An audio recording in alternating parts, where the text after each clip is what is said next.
Hey everybody, my name is Marcus Stone, and in this video you will learn how you can easily add map for your site in Mobirise. So let's start. First, what you want to do is just click here plus. When you're going to click plus, you're going to see it here, maps. So right now you have option which one you can choose.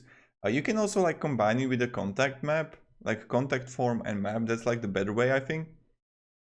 But you can also add it like here, or normal map. So when you have it,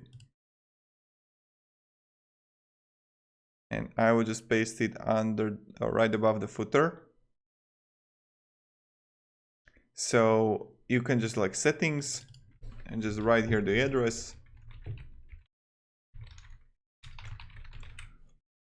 update, and voila, here we got it. Really simple, really easy, and this is how you can actually do it. So thank you very much everybody for watching. I hope you're going to have a great day, and see ya. Goodbye.